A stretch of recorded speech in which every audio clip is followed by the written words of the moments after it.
Assalamualaikum warahmatullahi wabarakatuh. Waalaikumsalam. Alhamdulillah, alhamdulillah. Nahmaduhu wa nasta'inuhu wa nastaghfiruh wa na'udzu billahi min syururi anfusina wa min sayyiati a'malina. Man yahdihillahu fala mudhillalah wa man yudlilhu fala hadiyalah. Asyhadu an la ilaha illallah wa asyhadu anna Muhammadan abduhu wa rasuluh. Amma ba'du. Eh, Pada petang hari ini kita menginjak ke satu topik lagi yang tidak kalah menariknya, yaitu dampak dari postmodernisme terhadap liberalisasi dan feminisme dan kesetaraan gender. Pada waktu kita membahas mengenai Barat postmodern, yang paling menonjol dalam postmodernisme adalah relativisme dan nihilisme sekaligus pluralisme. Relativisme ternyata tidak hanya pada pikiran, tapi dia kemudian menjadi sebuah gerakan sosial yang disebut dengan equality. Equality dalam konteks perempuan, dia menjadi tuntutan untuk menyamakan hak dan kewajiban di masyarakat bagi wanita-wanita di Barat. Jadi sejarah feminisme memang betul-betul khas dari Barat, dan ada aspek yang berasal dari Bible di sini. Di dalam Bible disebutkan, ya, susah payahmu eh, mengandung akan kubuat sangat banyak. Kemudian dengan kesakitan engkau akan melahirkan anakmu, namun engkau akan berahi pada suamimu, berani akan berkuasa atasmu. Jadi sudah ada semacam satu pandangan yang diskriminatif terhadap wanita itu. Apalagi kemudian zaman Tertullian ini, kalau bahasa Tertullian ini kalau dalam Islam dianggap salafi nih. Kalau saya tanya kepada dosen saya, oh itu this very old thinker in Christianity, we don't use anymore, kata dia. Jadi perempuan adalah sumber dosa. Ya, jadi memang di dalam gereja wanita tidak ada penghargaannya, ya. Kemudian ini juga Saint John Chrysostom mengatakan wanita sama dengan setan, kejahatan, bencana dan yang abadi dan menarik, gitu ya. Thomas Aquinas ini adalah filosofnya orang-orang Katolik yang kemudian menjadi Thomisme, itu mengatakan perempuan sama dengan laki-laki yang cacat. Jadi penghargaan terhadap wanita di dalam tradisi keagamaan ataupun tradisi sosial mereka memang betul-betul memprihatinkan, dan itu tidak ada kesamaannya di dalam Islam. Artinya dalam Islam hal-hal yang seperti begini tidak kemudian menghasilkan sebuah tindakan sosial, ya. Kita dalam Islam nanti akan tahu bahwa wanita diletakkan di tempat yang khas, ya, tidak sama dengan laki-laki memang, tetapi dengan penghormatan. Di Barat sendiri, feminisme munculnya di awal-awal memang dari biara. Jadi karena memang diperlakukan secara tidak adil, di biara-biara itu muncul sebuah penolakan, ya, di mana gereja didominasi oleh orang-orang yang bersifat maskulin. Jadi biara hanya nomor sekian dari struktur dalam gereja itu. Maka timbul di situ komunitas wanita yang satu mendukung yang lain. Tahun 1400, ini zaman pertengahan, ini adalah zaman mulai bangkitnya sebuah kesadaran.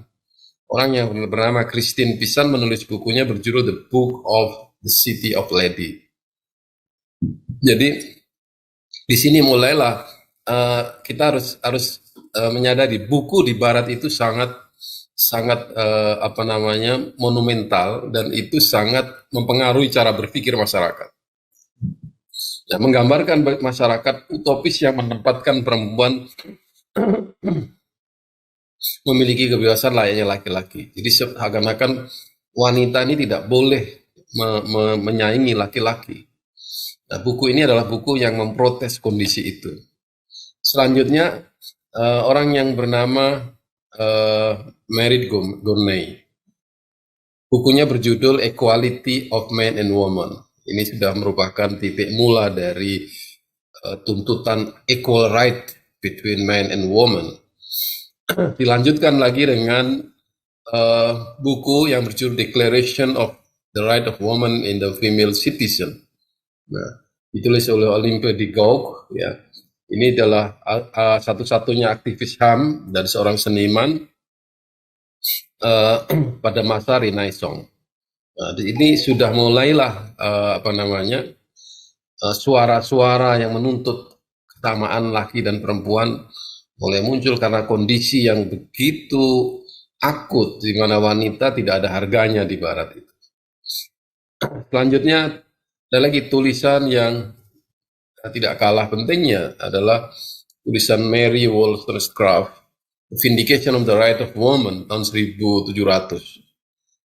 Yaitu mengkritik bahwa kenapa perempuan harus bergantung kepada laki-laki. Nah, di Amerika dinamikanya agak berbeda, ya, dengan tulisan-tulisan yang agak berbeda, tapi saya tidak ingin detail mengenai hal itu. Gelombang feminisme di Amerika mulai lebih keras bergaung pada era perubahan dengan terbitnya buku yang berjudul Feminine Mystic, ditulis oleh Betty Friedan tahun 63. Ya, dari situlah kemudian masyarakat sepakat untuk membentuk organisasi wanita, National Organization for Women.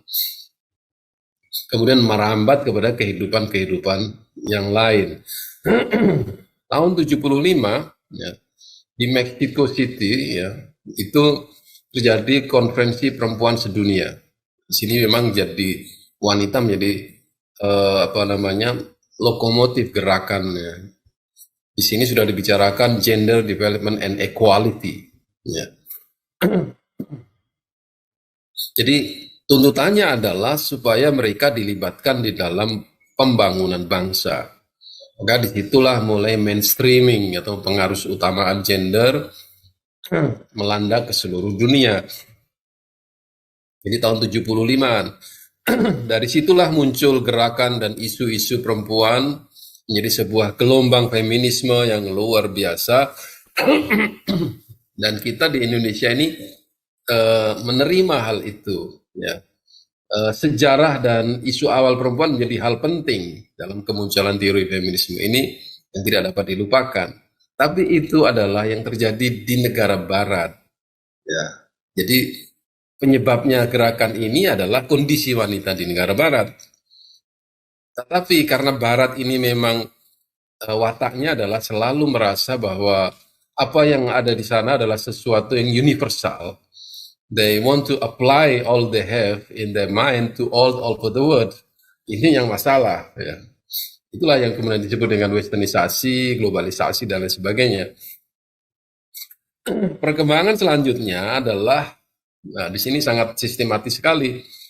Feminisme menjadi school, menjadi aliran-aliran. Ya. Pertama adalah feminis liberal. Ya. Ini sebenarnya tidak liberal sangat, namanya aja liberal ya. Semua manusia laki-laki dan perempuan diciptakan seimbang, serasi, ya. Dan mestinya tidak terjadi penindasan antara satu dengan yang lain. Artinya dia mesti melihat bahwa beda antara laki dan perempuan. Ya. Secara ontologis keduanya sama, hak laki otomatis menjadi hak perempuan. Nah di sini kelompok ini masih setuju dengan adanya pembedaan laki dan perempuan berdasarkan faktor biologis. Jadi memang beda ya, laki-laki maskulin, perempuan feminin. Ya. Tapi pada feminisme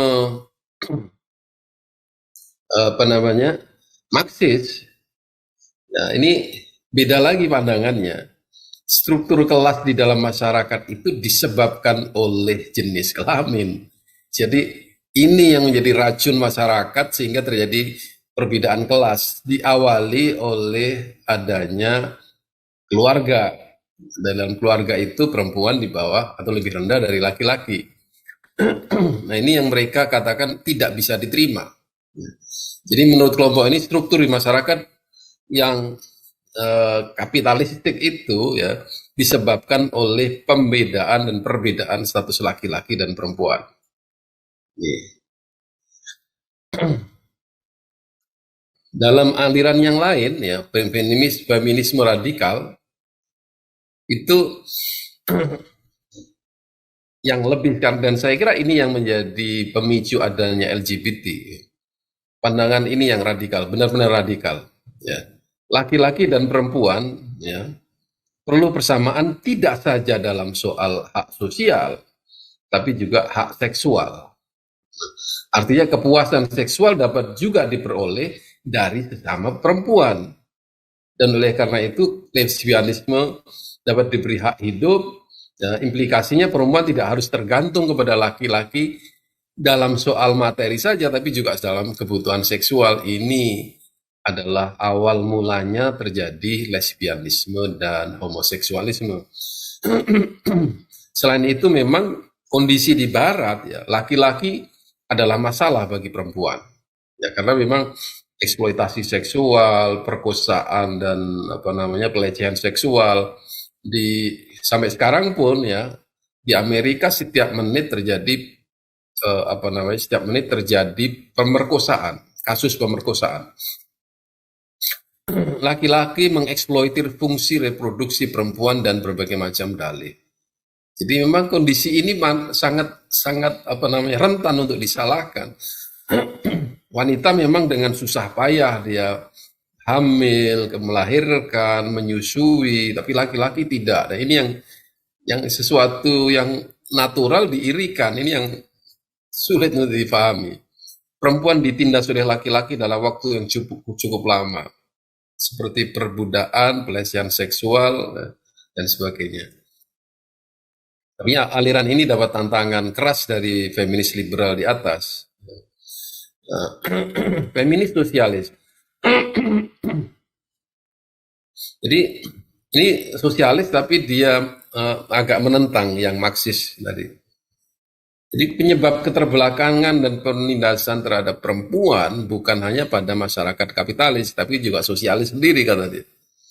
Nah, jadi penindasan gender lebih penting diperhatikan daripada eksploitasi ekonomi. Di sini orang sosialis, tapi dia tidak peduli dengan misinya sosialisme yang melulu ekonomi. Ya. Jadi dia, ya karena memang feminis sosialis. Ya. Nah, perempuan dianggap mengalami proses reduksi dalam hubungannya dengan masyarakat, sehingga teralienasi. Ya, tapi karena pembagian kerja buruh berdasarkan jenis kelamin harus dibatasi karena itu. Jadi ini masalahnya menjadi ekonomi juga. Ya. Jadi selama ini orang-orang yang bekerja di pabrik-pabrik di di pabrik-pabrik itu membeda-bedakan antara jenis kelamin antara laki dan perempuan, itu yang menjadi kritiknya feminis sosialis tadi. Nah, ini yang agak bisa diterima sebenarnya. Teori disebut biososial, ya, karena dia melibatkan faktor biologis, sosial dalam menjelaskan relasi gender.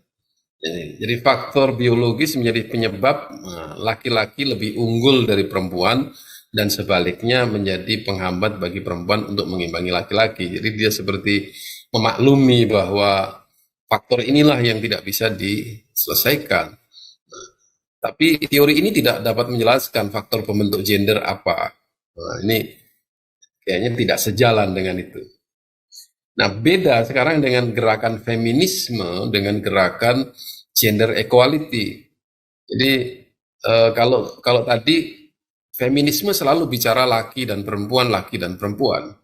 Sekarang sekarang gender itu dia bicara konsep. Ini lebih canggih dari yang pertama ya.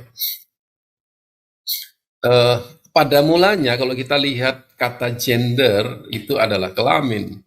Coba dilihat dalam kamus-kamus yang lama itu. Ya, gender adalah perbedaan antara laki dan perempuan dari segi nilai dan tingkah laku. Ini mulai berubah. Ya, kalau dalam kamus Indonesia masih jenis kelamin, tapi sekarang sudah perilaku. Berkembang lagi, ya. Gender adalah konsep kultural yang berupaya membuat pembedaan dalam hal peran, perilaku, mentalitas, karakteristik, emosional antara laki-laki dan perempuan yang berkembang di masyarakat. Jadi masih ada jenis kelamin, tapi bahasanya sudah dalam bahasa perilaku, mentalitas, emosi, dan lain sebagainya. Ini dalam Women Studies.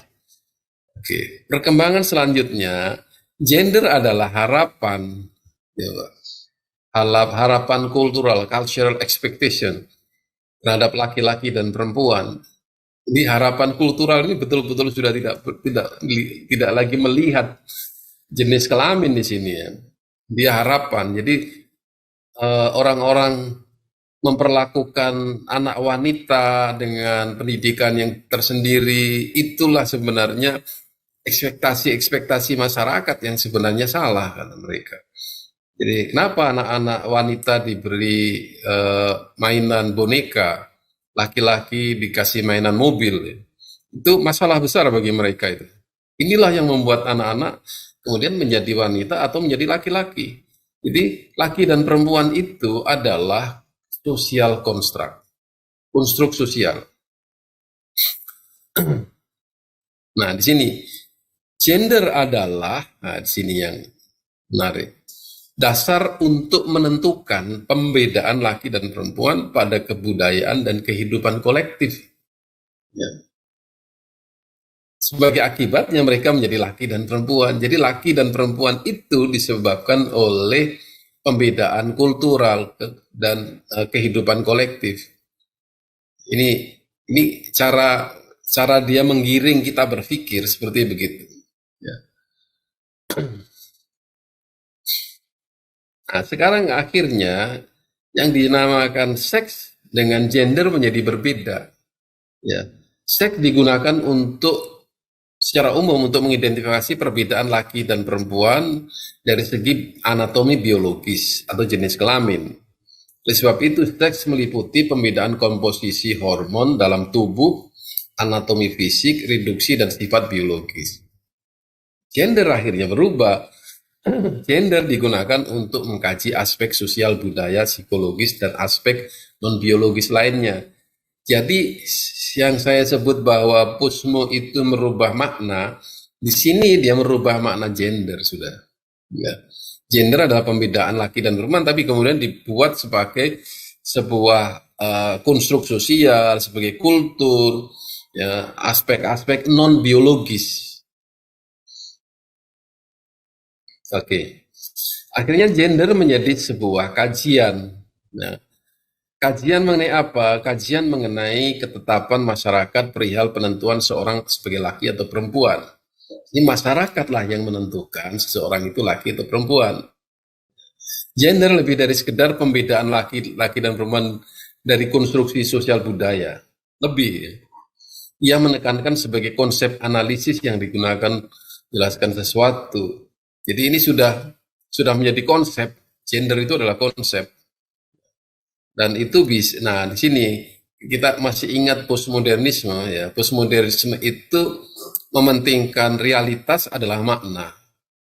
Nah, makna itu ada di dalam pikiran setiap orang. Nah, setiap orang mempunyai interpretasi sendiri terhadap makna yang ada di dalam masyarakat. Jadi di sini gender menjadi sebuah wacana, dan wacana itu sangat relatif. Nah, teori-teori gender ada di dalam pikiran para psikolog. Ya. Nah, di sini Freud itu menarik ya, dan ini memang betul-betul sangat ekstrim ya.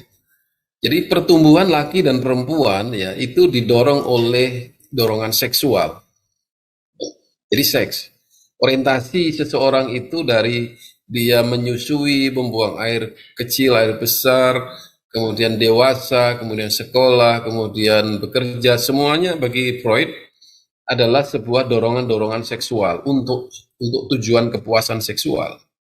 Ya, teori ini bagi kita tentu tidak Islami ya, karena orientasi manusia tidak melulu seks. Ya, bahkan ada dalam sejarah Islam kan ulama-ulama yang tidak doyan menikah, ya, karena mereka lebih mengutamakan apa namanya ilmu pengetahuan daripada mempunyai istri. Nah, ini kalau begitu apa analisa Freud untuk orang yang seperti begini gitu ya? Ya, pembedaan laki dan perempuan disebabkan oleh perbedaan alat kelamin. Ya. Dan di sini ini fisikal sekali ini Freud ini. Ya, tadi dorongan seksual ya ternyata juga dikaitkan dengan jenis kelamin laki-laki dan perempuan. Nah, kedua, teori fungsional struktural. Suatu masyarakat adalah satu kesatuan yang berbagai bagian merupakan sistem sosial memiliki kontrol. Oke. Integrasi sosial dicapai melalui kesepakatan masyarakat. Oke. Nah, ini yang ketiga ini. Dalam masalah gender, ini dia bedakan. Masyarakat pra-industri itu terintegrasi dalam sosial yang mengatur peran laki dan perempuan. Laki-laki sebagai hunter, perempuan sebagai gatherer. Jadi laki-laki mencari nafkah, kemudian diserahkan istrinya, istrinya mengerjakan di dalam rumah, mengolah. Itu pra-industri. Makanya kemudian bunyinya para feminis ya itu menuduh wanita-wanita tradisional dalam Islam atau dalam Indonesia, negara Indonesia atau negara Timur itu wanita adalah kasur, sumur, kasur, sumur, apa saya lupa ya. Ada 3 hal itu, ya. Dapur, kasur, sumur. Nah ini gambaran mereka dan itu satu ejekan ya bagi orang-orang yang memang bertekun di membina keluarga gitu ya. Jadi stratifikasi gender sangat ditentukan oleh jenis kelamin dan teori ini masih relevan diterapkan masyarakat modern. Ini teori fungsionalis.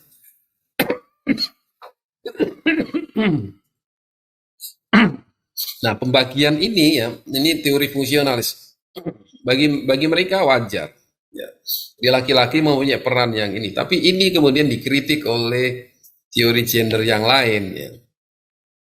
Nah, teori Marx ya, dalam suatu masyarakat terdapat beberapa kelas ini dan saling memperebutkan siapa yang memiliki sumber produksi dan distribusi mereka yang berkuasa. Ini kemudian dikaitkan pada laki-laki. Ketimpangan gender antara laki dan perempuan disebabkan oleh perbedaan biologis, tapi merupakan bagian penindasan kelas. Ya, dianggap ya laki-laki lah yang mempunyai kuasa terhadap produksi atau yang berkuasa terhadap nafkah. Hubungan suami istri akhirnya digambarkan oleh orang Marxis ini sebagai hubungan proletar dan borjuis, hamba ya dan tuannya, pemeras dan yang diperas. Ini luar biasa ini. Itulah aliran-aliran gender. Sekarang kita masuk ke bagaimana mereka menyebarkan paham ini ke dunia Islam. Ya.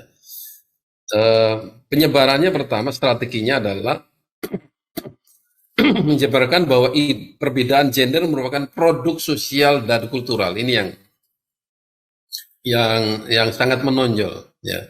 Jadi laki-laki menjadi laki-laki itu karena sosial, perempuan menjadi perempuan karena sosial ataupun kultural. Ada satu hal yang mereka sangat ketahuan sekali ambigunya. Ketika mereka menjadi gay atau lesbi, mereka mengatakan ini bawaan lahir. Bapak Ibu sekalian, mari kita cermati logika ini. Orang menjadi laki-laki dan perempuan karena sosial dan kultural. Tapi menjadi gay dan lesbi itu karena given dari Tuhan. Kok yang laki perempuan tidak dari Tuhan? Ya. Apalagi kalau kita katakan bahwa ada laki-laki yang memang mempunyai given dari Tuhan, mempunyai kemampuan untuk berpoligami.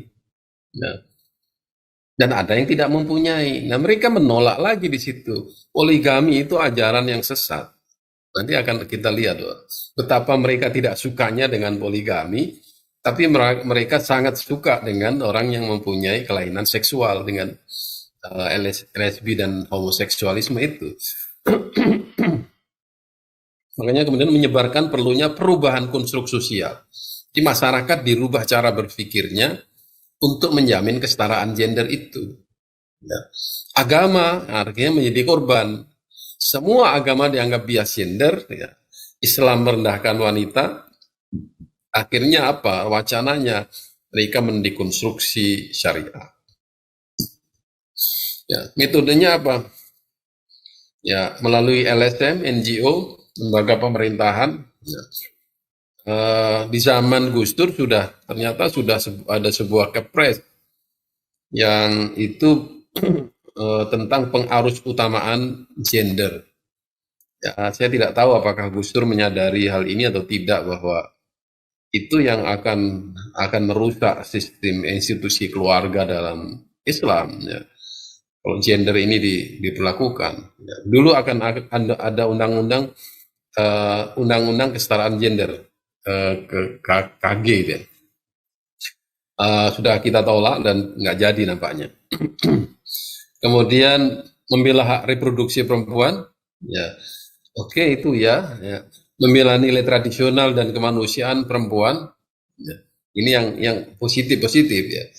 Nah yang keempat ini menghapus dominasi laki-laki dan perempuan. Ini yang ya mereka satu sisi oke lah membela perempuan, memberdayakan perempuan.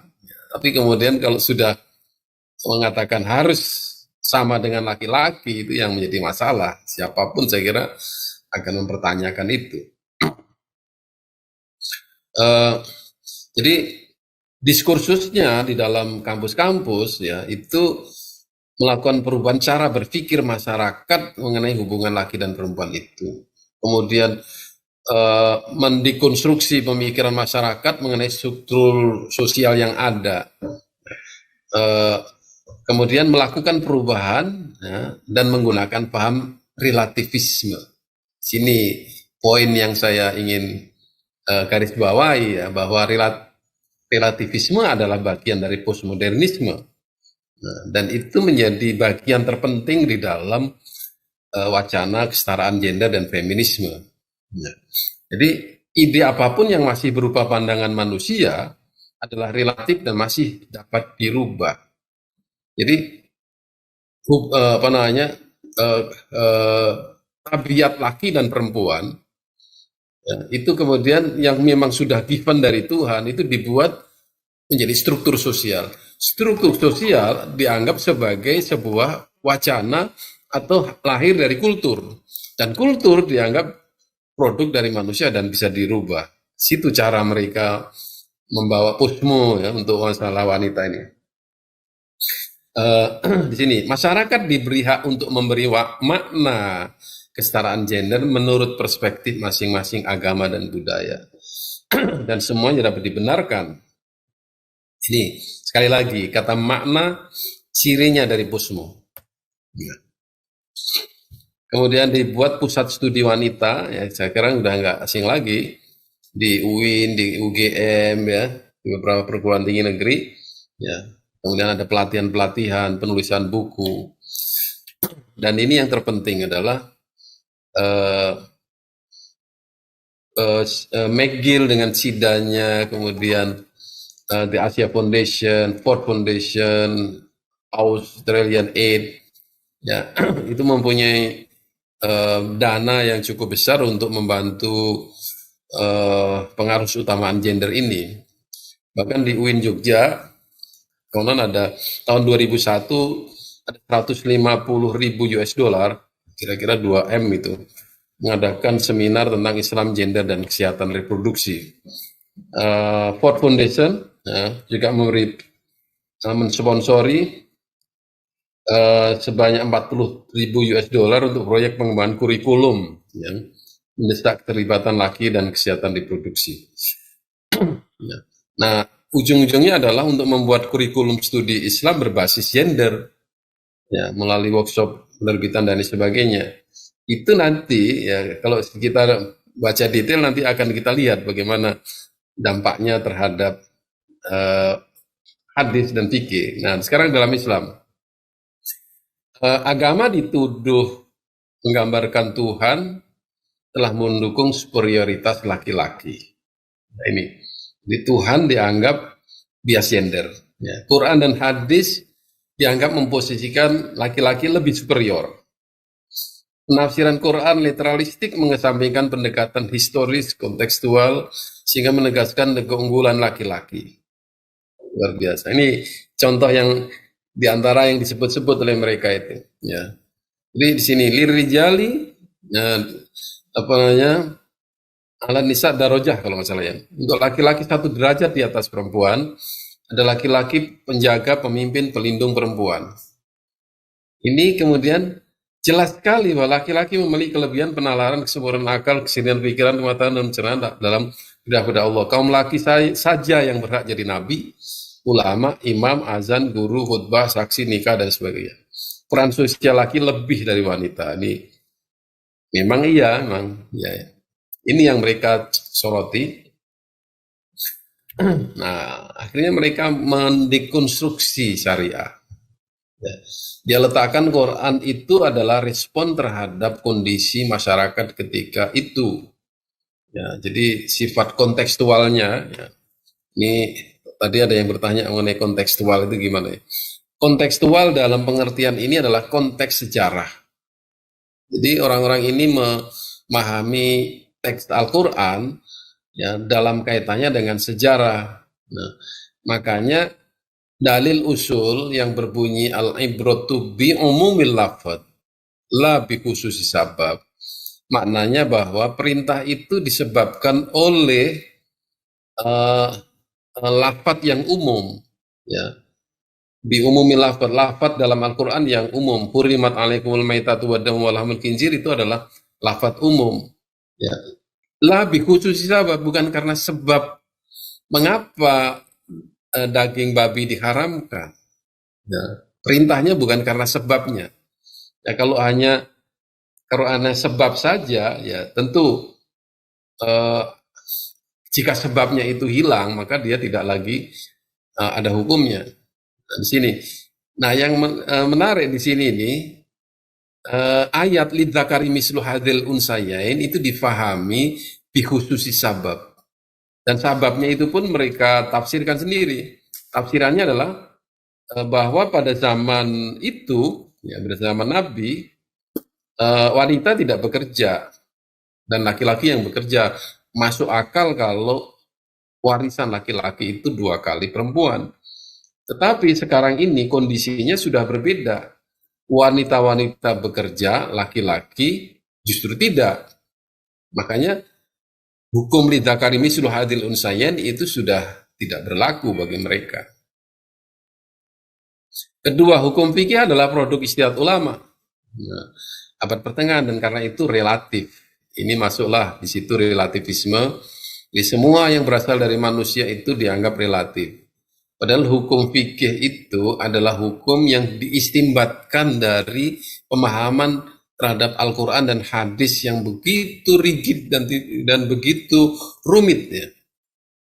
Ya, tidak hanya sekedar produk ulama di zaman itu, tapi juga pertimbangan Al-Quran dan hadisnya seperti apa. Ketiga, tujuan ditetapkan hukum Islam adalah untuk menciptakan maslahah ya, pada manusia. Maka dari itu mereka mendahulukan makosid dari syariah. Ya, di sini maksudnya adalah tujuan dari agama itu adalah untuk kemanusiaan. Ya. Nah, utamakan kemanusiaannya, jangan mengutamakan syariatnya. Ini yang kemudian akan menyesatkan seandainya kita kemudian pernikahan itu sulit. Yang penting sakinah mawaddah warahmah, akhirnya tidak menikah tapi kumpul kebo. Nah, ini yang ditulis dalam buku argumen kesetaraan gender. Ya, di sini disebutkan fikih disusun di dalam masyarakat yang didominasi, yang dominan laki-laki. Seperti di kawasan Timur Tengah ketika itu. sudah barang tentu akan melahirkan fikih bercorak patriarki. Nah, apakah di Indonesia tidak didominasi laki-laki kehidupan masyarakat? Di seluruh dunia, bukan hanya di negara Arab saja ini masalahnya.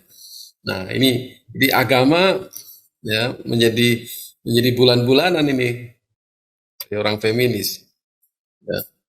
Nah, ini yang lagi apa namanya ngetren ini adalah mereka mencoba untuk mendekonstruksi fikih yang dia lacak dari Al-Qur'annya.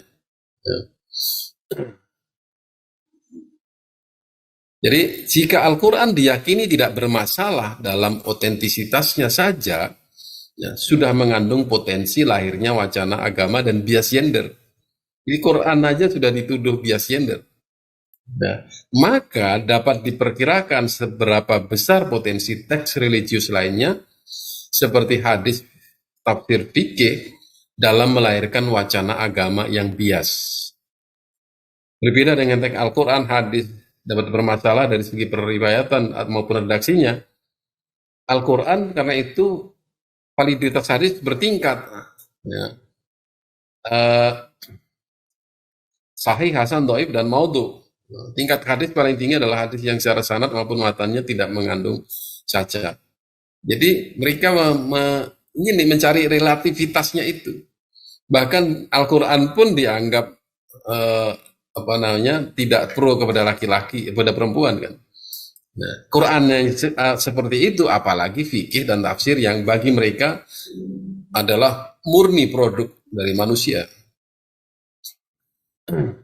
Nah, di situ kita akan nampak sekali bahwa feminisme ini memang sedang menghantam agama.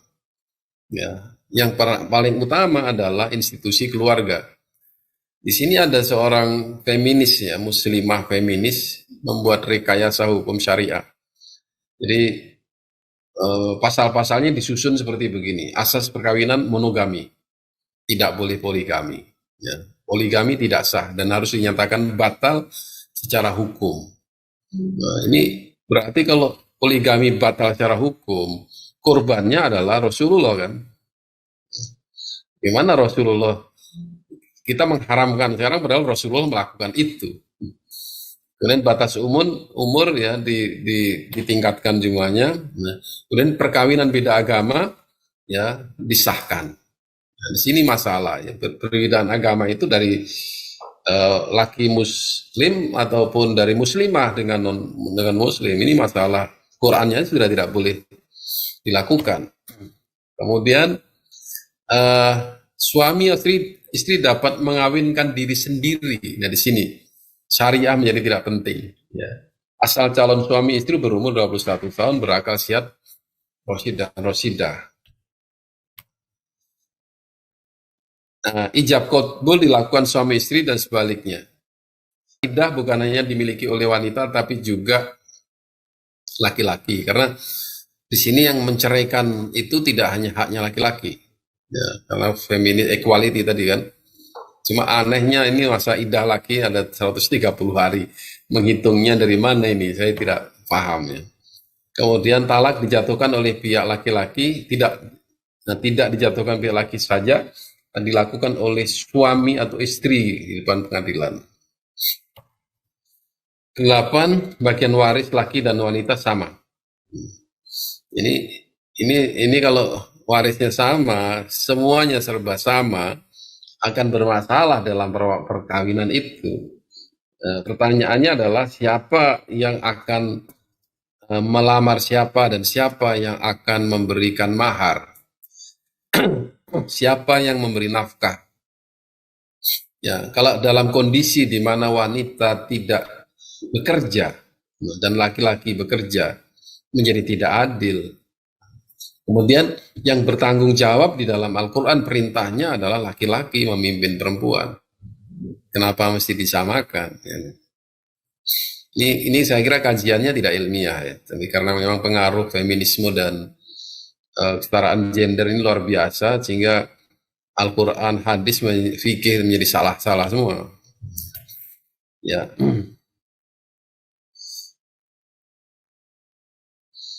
Kenapa ini kok?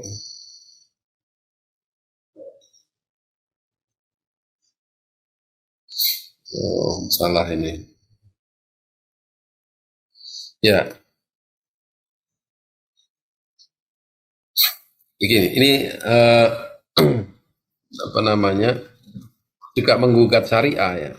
Dalam kasus iddah, penerimaan mahar, poligami, ya, ya pemberlakuan iddah laki dan wanita seperti yang disebut tadi itu, aborsi adalah hak bukan kejahatan, ya, mendanakan suami yang berhubungan intim tanpa kemauan istri disebut dengan marital rape, ya, kemudian mempromosikan kawin sejenis, ya, bahkan di dalam bahasa Arab pun, ya, mereka mempertanyakan ini ini sangat aneh dan menurut saya sangat sangat ya sangat ekstrim sekali ini.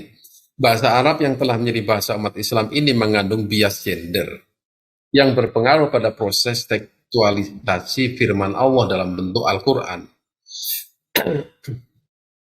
Bias tersebut tercermin dalam bahasa Arab seperti tiap nama isim dalam bahasa Arab selalu berjenis kelamin, muzakkar dan muannas, bisa secara hakiki maupun majasi. Sebagaimana seorang tidak bisa mengabaikan kelas sosial ketika berbicara bahasa Jawa. Aturan di atas menyebabkan seorang tidak bisa menghindari klasifikasi laki dan perempuan di dalam bahasa Arab, karena bahasa ini tidak ada dalam nama yang netral. Saya kira semua bangsa juga mempunyai mempunyai pembedaan gender, ya, dan itu tidak ada masalah. Ya, kalau kita apa namanya membedakan he and he dalam bahasa Inggris, ya, itu mesti harus dipersoalkan kan. Itu juga bahasa yang given, ya. Kemudian country kadang-kadang juga disebut dengan her gitu ya. Kemudian ini sebagai pemakai bahasa Arab, teks Al-Quran juga mengikuti ketentuan ini. Sehingga Allah sebagai zat yang tidak berjenis kelamin pun mempunyai nama yang berjenis kelamin, yaitu muzakkar. Sehingga memakai kata kerja laki-laki sebagaimana ditunjukkan dalam berikut ini. Ya. Ini saya kira sesuatu yang sangat aneh, ya. Itu kata-kata muzakkar itu tidak selalu menunjukkan jenis kelamin. Kata maktabun, ya, itu tidak ada kelaminnya. Kata saburotun juga tidak ada kelaminnya kan. Tapi kemudian kenapa dinisbatkan kepada Allah gitu ya. Nah, kata-kata kolako kenapa nggak kolakot, kira-kira begitu ya. Ini menurut saya pertanyaan yang menurut saya sudah melampaui batas. Nah, homoseks ini sudah menjadi wacana di kalangan anak-anak muda ini. Ya, ada satu tulisan diterbitkan di jurnal di UIN Semarang. Ya. Apa yang mereka tulis adalah ini. Ya. Yang harus dilakukan adalah mengorganisir homoseksual untuk bersatu berjuang merebut haknya. Memberi pemahaman kepada masyarakat bahwa apa yang terjadi pada diri kaum seksual adalah normal dan fitrah. Melakukan kritik dan reaktualisasi tafsir kisah Nabi Lut dan konsep pernikahan yang tidak memihak kaum homoseksual. Jadi masih membela kaum homoseknya, ya, sodominya Nabi Lut. Ya. Nah, ini yang lebih kurang ajar lagi adalah menyuarakan perubahan undang-undang perkawinan tidak harus antara laki-laki dan wanita. Luar biasa ini. Nah, bahkan apa namanya, hanya orang primitif yang melihat perkawinan sejenis sebagai sesuatu yang abnormal dan bahaya. Bagi kami tidak ada alasan kuat bagi siapapun dengan dalih apapun untuk melarang perkawinan sejenis. Dengan dalih apapun saya merasa curiga bahwa orang ini tidak beragama. Gitu. Saya curiga nih, mungkin dia ateis. Ya. Kemudian dia mengarang dengan sebuah kata-kata, Tuhan sudah memaklumi proyek menciptakan manusia sudah berhasil dan kebablasan. Manusia maksudnya terlalu banyak manusia. Jadi tidak ada masalah. Seandainya mereka melakukan pernikahan sejenis dan tidak menghasilkan anak. Tapi logika ini sangat salah. Ya. Sebenarnya dunia ini masih sangat luas. Ya. Cuma masalahnya adalah ketika manusia itu saling bermusuhan, dia menjadi sempit dunia. Nah, Nasr Hamid Abu Zaid sendiri itu sangat aneh. Dia menyatakan, I become more aware of homosexuality as natural phenomena. Nah, ini lesbianisme. Yang dilarang adalah dalam teksnya lebih tertuju pada perilaku seksual bukan orientasi seksual. Sebab menjadi heteroseksual, homoseksual, gay dan lesbi dan biseksual adalah kodrati, sesuatu yang given atau dalam bahasa fikih disebut dengan sunnatullah. Sementara perilaku seksual bersifat konstruksi manusia, ya, ya. Jika hubungan sejenis atau homo baik gay atau lesbi sungguh menjamin kepada pencapaian tujuan dasar tadi, ya, maka hubungan demikian diterima. Ini seorang dosen agama Islam yang mengatakan luar biasa pengaruhnya terhadap studi Islam. Ini juga ada satu makalah lesbian dalam penafsiran agama. Apakah cinta pasangan sejenis berbeda dengan cinta pada pasangan hetero, sehingga cinta mereka tidak perlu dan tidak boleh mendapatkan dukungan dari gereja, agama dan Tuhan? Bukankah keadilan dan cinta adalah milik semua makhluk? Bukankah seharusnya keadilan dan cinta kasih tidak berjenis kelamin? Ini logika yang sangat aneh gitu ya.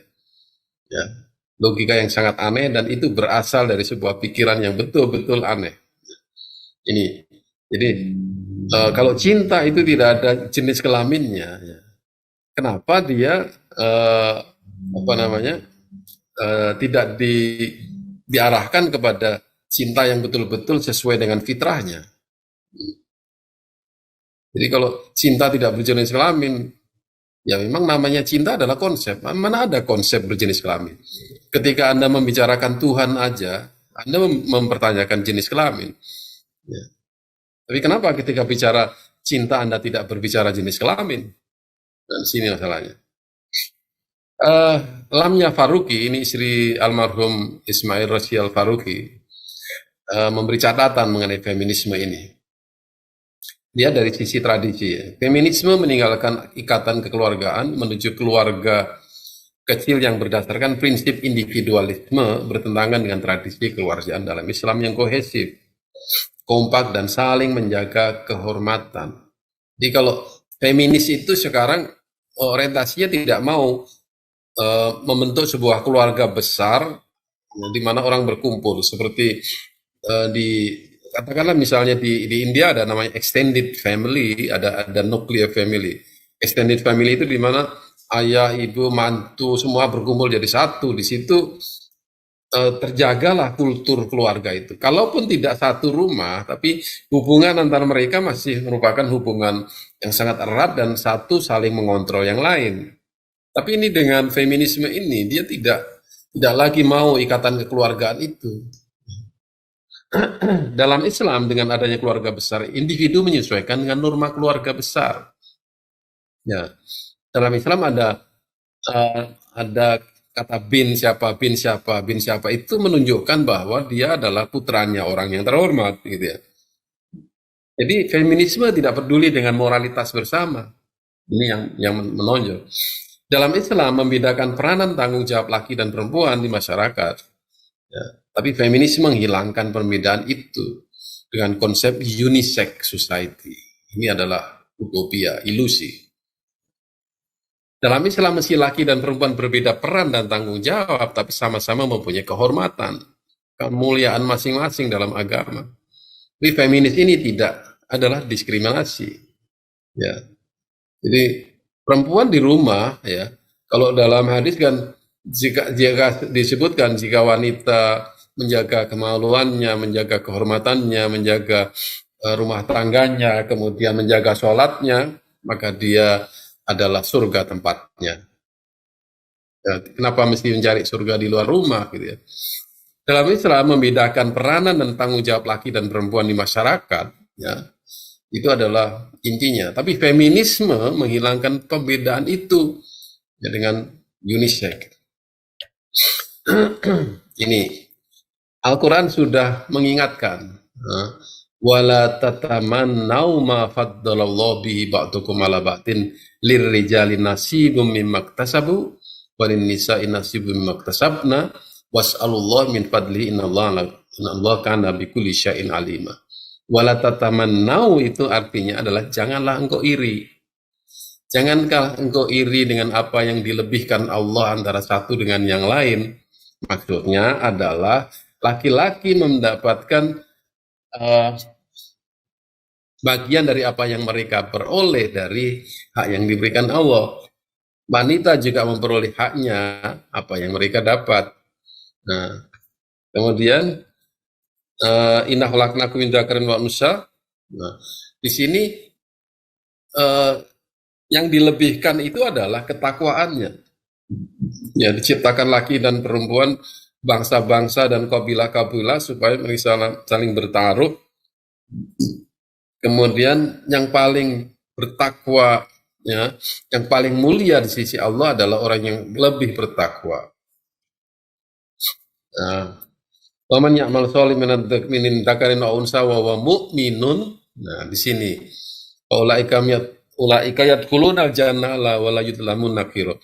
Yang melakukan amal soleh, laki ataupun perempuan, kan di sini tidak mesti disamakan. Amal solehnya laki-laki itu adalah keluar dari rumahnya, amal solehnya perempuan dia tinggal di rumah. Ya. Itu bahkan para feminis dan penggerak gender itu mempersoalkan kenapa laki keluar rumah tanpa izin istri, istri keluar rumah izin suami. Nah, di situ tidak melihat bahwa ada sesuatu yang ingin dijaga oleh Islam, kehormatan wanita itu. Jadi kesimpulannya adalah perbedaan peran gender dalam Islam tidak menentukan derajat ketinggian surga. Nah, tidak mesti dengan laki-laki lebih dominan itu surganya juga lebih tinggi. Wanita dengan hanya di rumah terus surganya lebih rendah, kan tidak. Sekarang feminis mau mencari apa? Mau mencari kehebatan di masyarakat atau mau mencari surga? Kemiskinan, kebodohan, keterbelakangan, ilmu dan adab serta segala bentuk kemungkaran sosial lainnya menjadi tanggung jawab laki dan perempuan. Sekarang bagaimana perempuan mengontrol itu adalah dengan peranannya di dalam rumah tangga. Dan memerangi ketimpangan sosial, meningkatkan SDM dalam Islam tidak difokuskan pada jenis kelamin tertentu. Nah, di sini kesimpulan saya bahwa gerakan feminisme dan kesetaraan gender ini adalah sebuah gerakan yang secara sengaja ataupun tidak sengaja merupakan upaya untuk menghancurkan institusi keluarga di dalam Islam. Ini yang mereka jadikan target. Karena memang Islam itu kekuatannya ada di situ. Ya, kalau misalnya wanita dalam perspektif feminis harus keluar rumah dan harus mempunyai peran sosial politik di masyarakat, pertanyaannya siapa yang akan membina keluarga? Ya, itu. Dalam sejarah Islam, ulama-ulama besar itu lahir dari wanita-wanita yang tekun mendidik anaknya di dalam rumah tangga. Bukan orang-orang yang kemudian secara profesional meninggalkan rumahnya dan melupakan pendidikan anaknya. Saya rasa sudah pukul 5. Saya lupa tadi tidak menjawab pertanyaan. Ini gimana Pak Saran? Silakan. Lupa saya tadi. Silakan. Ya. Bapak sekalian, ada beberapa pertanyaan minggu lalu mengenai pluralisme ini. Saya rasa penting untuk dijawab. Pertama, mengapa mereka itu mempunyai pikiran pluralisme?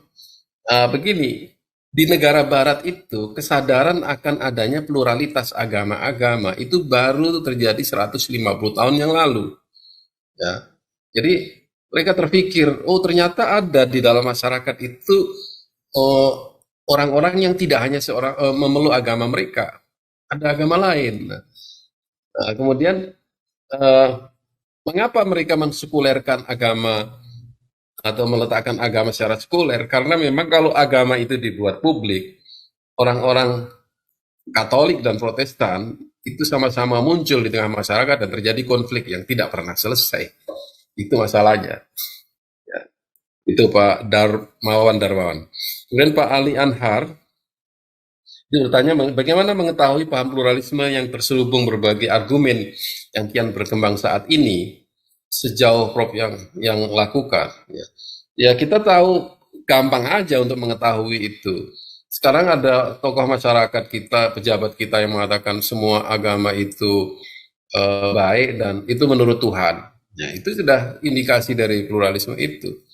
Jadi kalau orang mengatakan bahwa agama-agama itu sama, ya, ataupun agama sama benarnya, atau agama sama baiknya, itu sudah merupakan dampak dari paham pluralisme itu.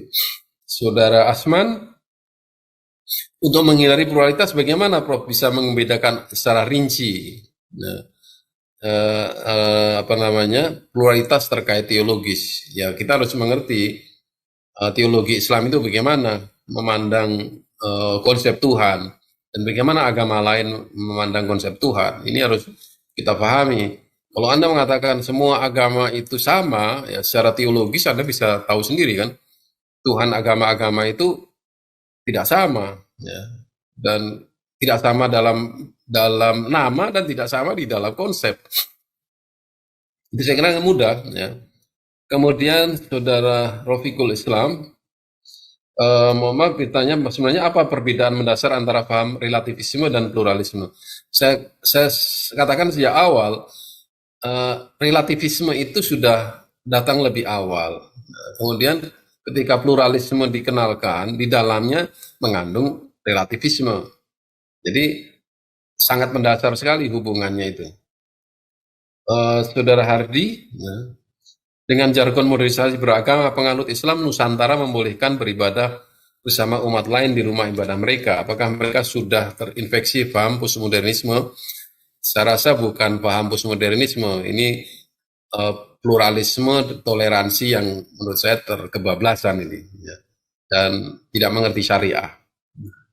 Ya mereka tentu nggak akan membaca postmodernisme, ya nggak paham. Orang-orang ini kan orang-orang yang ikut-ikutan gitu aja, ya secara teologis nggak paham.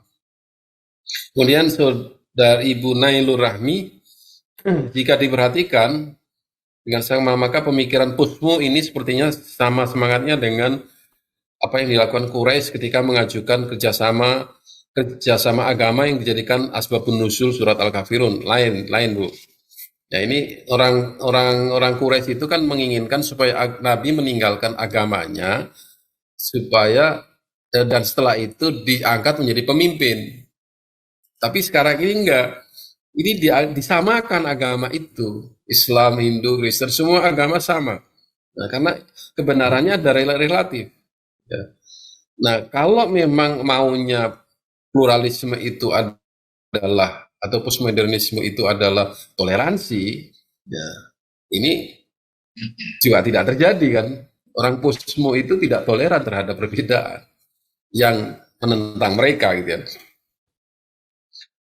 Apakah aliran pluralisme menemukan kelemahan yang ada dalam Islam menurut pandangan mereka?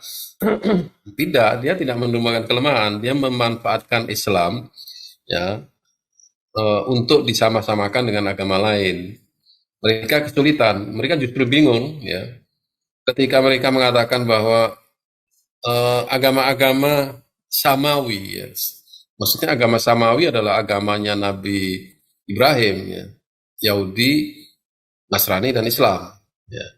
Itu adalah sama benarnya. Pertanyaannya, apakah benar ya, Allah menurunkan 3 agama samawi? Ya. Apakah Nabi Ibrahim membawa agama Yahudi? Ada Nabi Musa membawa agama Yahudi, Nabi Isa membawa agama Nasrani? Ini menjadi pertanyaan. Ya. Agama samawi itu hanya satu, Islam. Ya. Kemudian Pak Falgunadi, bagaimana cara Jitu membendung dan membungkam ajaran Jil yang terus berkembang? Kalau kita bilang ajaran Jil sesat, mereka menganggap kita nggak punya hak untuk menjudge mereka. Ya, kita nggak usah mengatakan sesat. Ya, caranya harus cerdas bahwa apapun yang mereka katakan itu harus kita counter dengan logika kita. Toh mereka juga hanya pakai logika kan. Nah, kalau mereka menyamakan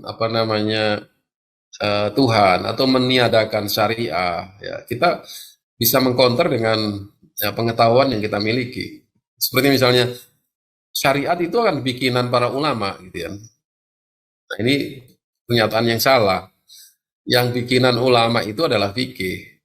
Syariah itu dari Allah. Nah, kemudian fikih itu adalah ciptaan para ulama pada zaman mereka.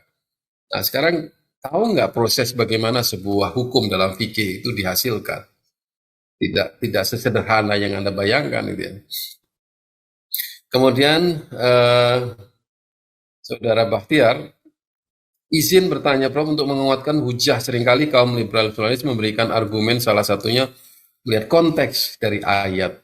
Menurut Prof sejauh mana batasan konteks tersebut berlaku? Nah, ini tadi saya terangkan kan.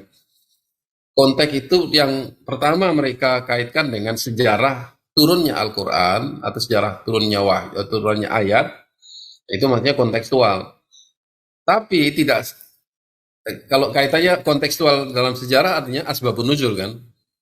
Tapi perlu diketahui bahwa tidak semua ayat ada asbabun nuzulnya. Ya, karena ada pesan-pesan universal. Hatta ada asbabun nuzulnya pun ya, sebuah ayat itu juga tetap berlaku universal. Misalnya wanita-wanita zaman jahiliyah, zaman Nabi bertanya yas'alunaka anil mahid. Mereka bertanya mengenai datang bulan. Pertanyaannya apakah ini pertanyaan yang tipikal orang Arab atau pertanyaan untuk seluruh manusia? Memang yang datang bulan orang Arab aja. Ya.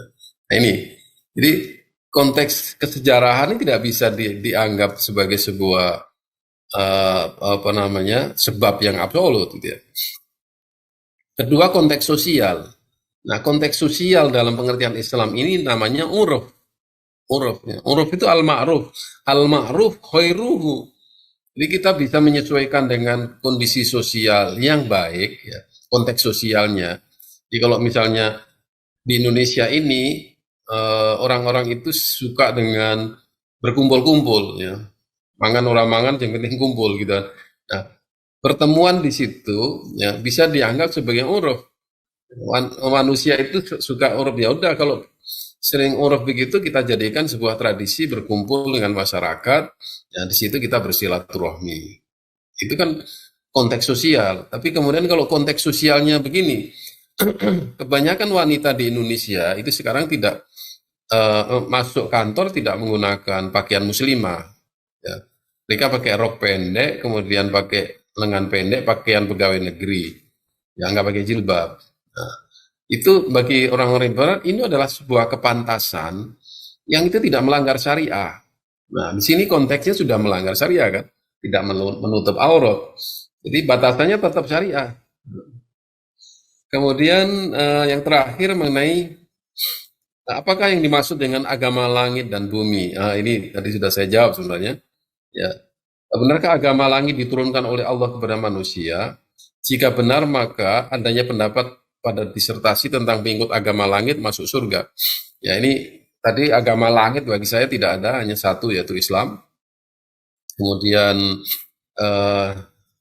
apakah kemudian mereka yang membawa kitab atau ahlul kitab itu masuk surga? Ya, nampaknya kita harus kembali kepada yang saya sebut kemarin dalam hadis kan.